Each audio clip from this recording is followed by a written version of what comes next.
maa ngi nuyu ñëpp di ziar ñëpp man la soxna Abibatou Fall présidente Rafetcar coordonnatrice de la marche blanche de Thiès Baye Fall yi gën ma miin ci soxna Abi borom Pastef maa ngi ziar ñëpp di santati bu baax sunu borom ñu ngi julleeti ci Mouhamadul Bachir rasulullah sallallahu alayhi wa sallam di kennalati bu baax sunu yaakaar tey bu ëllëgee Cheikh Ahmadou Bamba ñu ngi jaajëfalati bu baax maam Cheikh Ibra Fall di ñaan sëñ Mountakha Bachir Mbacké yàlla na fi yàgg te wér ak bépp kilifa diine ci Sénégal yàlla nañ fi yàgg te wér ñuy jaajëfal ñëpp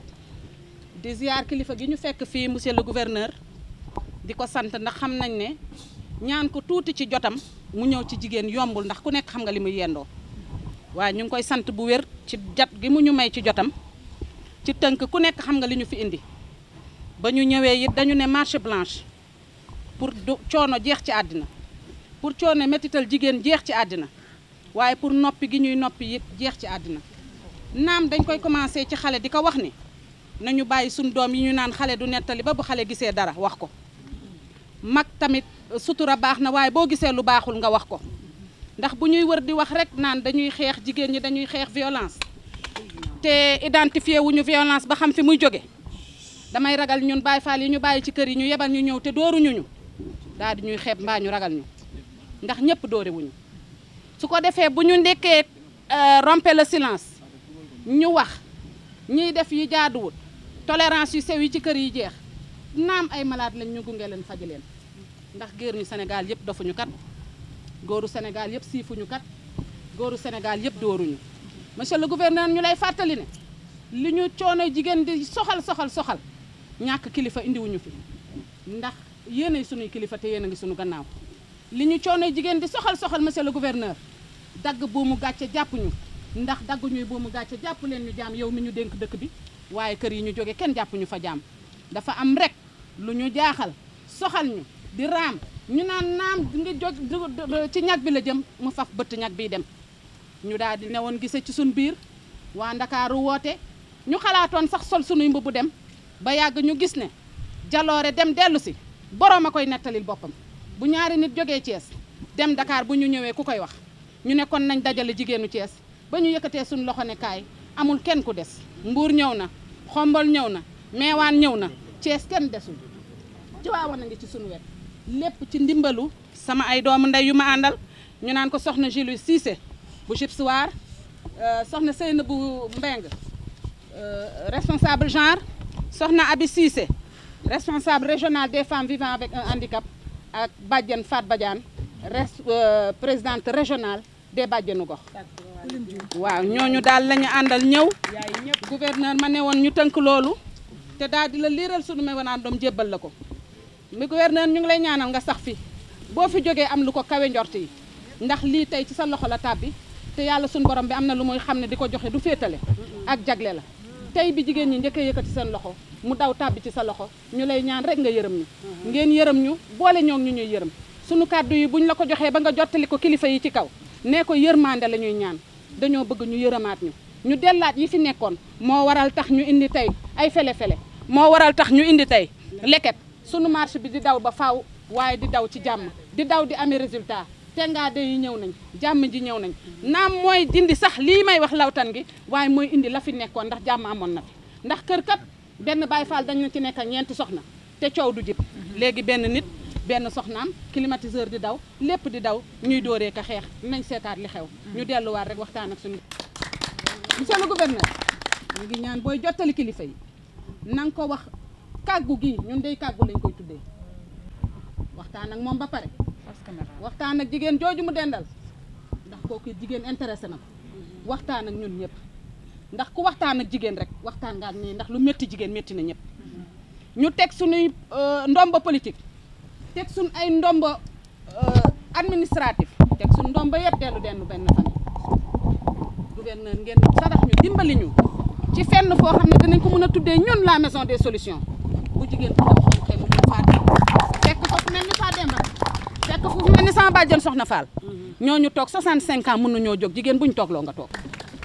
may sant madame la présidente, la coordinatrice soxna Abibatou Fall massa coono présidente man nag soxna Julie Cissé lañ may wax bu ñu nee Julie Cissé mu Sëriñ Saaliw teg si jigéenu kaw jot suuf kon gouverneur man yuuxu bi fa laa koy accès ana béykat yi ne ci jotaay bi yëkkati leen gouverneur gis ne jigéen jot suuf wax dëgg yàlla xeetu métital la boo xamee ne ñun moom la ñu gàddu en bandoulière kon la marche blanche du affaire intellectuelle jigéen ñëpp ñi ngi fi jigéenu kaw ñi nag desuñu en reste Njagañaaw mi ngi fi Mbuur mi ngi fi Tiwaawoon mi ngi fi Chérif Lo mi ngi fi Fandène mi ngi fi parce que dafa xat waaye pour wax la rek ne ci wàllu spéculation foncière accès des femmes au foncier wax dëgg yàlla man sama yuuxu ci xeetu violence yi fa laa koy kal sa jot dafa néew duma développé waaye jigéen jot suuf bu jotee suuf ba pare ñu jàppale ko ci les moyens les ressources productives intrant ndox ak financement adapté ñu ngi yuuxu di feelu suñu présidente ñun ñiy féete fànn woowu loolu daal laay tënk di ñaanal bu baax ñi ñëw ku ne xam na ne tey la dimanche am na ñu dem Dakar waaye dañu ne symboliquement il faut ñu ñëw saafonteeg suñu kilifa maa ngi sant ñëpp di gërëm. bismillaahi rahmaani rahim. La marche blanche des femmes mbooloo mooy doole. Together we can win ci anglais ma tënk dinaa dellu si manifeste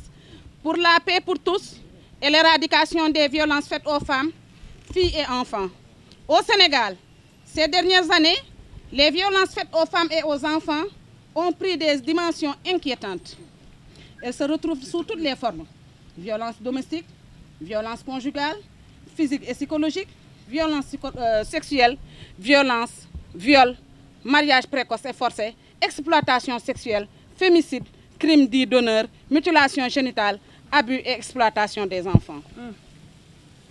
Le plan d'action national de lutte contre les violences basées sur le genre et la promotion des droits au Sénégal, adopté en 2015, rend compte d'un grand fléau qui gangrène la vie quotidienne des femmes, avec une insuffisance de cadres de prévention,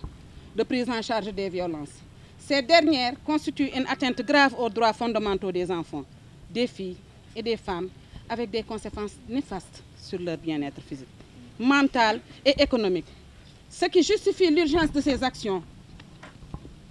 durables, synergiques et de grande envergure, d'où la naissance du collectif La Marche Blanche des Femmes.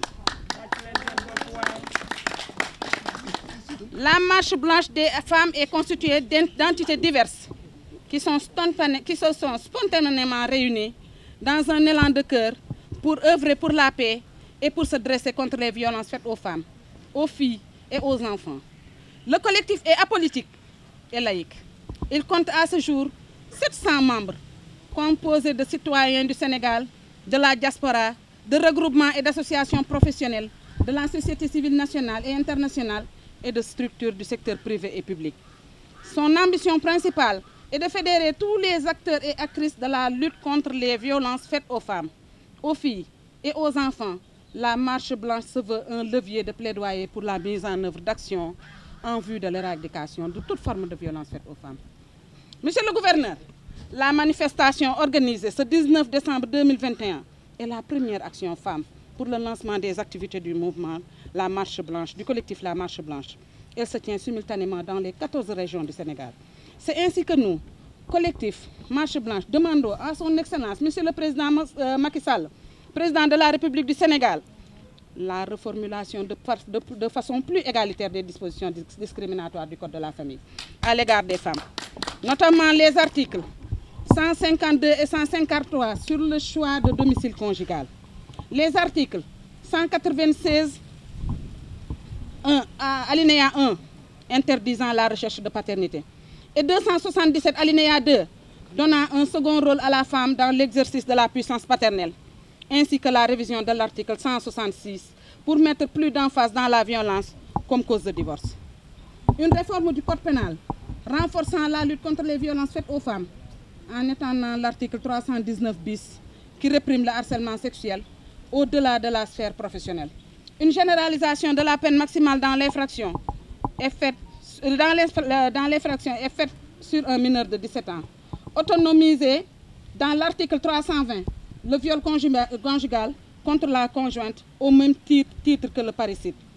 Le programme national multisectoriel en vue de l'adoption de bonnes pratiques de prévention et de prise en charge des femmes, des filles, des enfants victimes de violences, le renforcement du cadre de mise en œuvre des mutuelles pour la protection de la femme, la mise en place des structures spécialisées de prise en charge pour accueillir les victimes, un cadre pour faciliter l'accès à la justice des victimes en assurant leur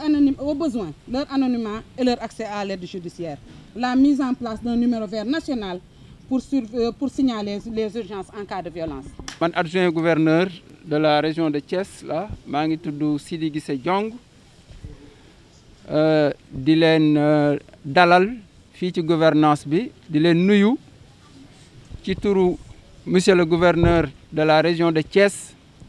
nga xam ne tey ba démb si ngoon moom moo leen waroon a recevoir ndax importance boo xam ne jox na ko bis bi mais au dernier moment dafa am empêchement mi ngi noonu di dem mais terewul mu woo ma tey li muy nekk yëpp dimanche nekk repos dominical terewul dafa ne ma bis bi il faut nga fekke ko il faut nga recevoir jigéenu collectif bi ndax solo boo xam ne nii jox na ko bis bi donc ñun lu ñu def lu dul rafetlu seen taxawaay rafetlu seen engagement bi nga xam ne engagement bu rafet la bu jëm ci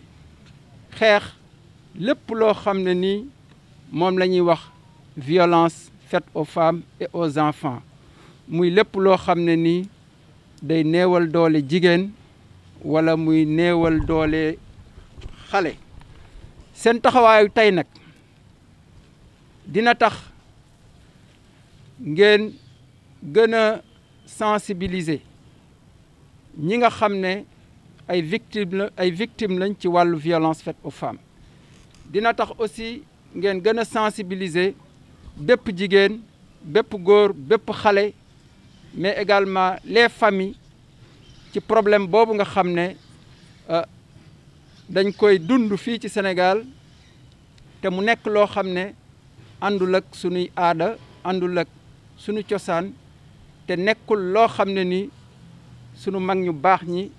moom la ñu bàyyeel mais seen taxawaay tey dina mën a tax xeex boobu ñuy xeex nga xam ne ñun ñëpp ci war a ànd joxante ci loxo ñu am ci ndam bi ñu bëgg leneen li mooy mémorandum bi ngeen tënk muy kayit bi ngeen tënk ngeen xam ne def ngeen ci lépp li leen naqari ci wàllu violence faite aux femmes def ngeen ci seen plaidoyer pour que loolu mën a fi jóge ñun de fii au niveau de la gouvernance de Thiès dinañ ko xool bu baax dinañ ko càmbar ba nga xam ne lépp luñ ci mën a def fii au niveau de Thiès dinañ ko def mais également dinañ ko jottali ci nu mu gën a gaawee comme ni ngeen ko bëggee son excellence monsieur le président de la république mais également ñëpp ñi nga xam ne nii di ay autorités supérieures question bii ngeen soulever tey nekk na question boo xam ne nii soxal na leen